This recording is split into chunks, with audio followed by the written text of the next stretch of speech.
So guys, for the first step, you're going to head over to search and type in registry editor. Click on it and then click on yes, and now this will come up. And now once you're on this, you can follow everything that I'll be doing up here. So first you want to expand HQ local machine. Now you want to expand software. Now you want to expand Microsoft. And now we're going to expand Windows. I'm going to make this a bit bigger. We're going to scroll down and expand Windows. Here it is, you want to expand Windows. And now you want to expand current version. And now we're going to expand policies. You want to scroll down and then expand policies. And now you want to click on system. And now this will appear on the right side. Again, you can follow everything that I did up here. Make sure that you're now in the system folder. And then once you're on this, I'm going to make this a bit bigger. I'm going to expand this so we can see the names.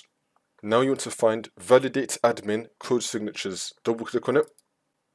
Now once you're on this, in this box right here, you want to type in 0. So make sure that under validator, it says 0 in this box and then click on OK. We're going to repeat this for enable UIAD desktop toggle. Double click on it. Again, make the validator in this box 0 and then click on OK. And now for the last step, you just want to restart your computer and then the problem should be fixed.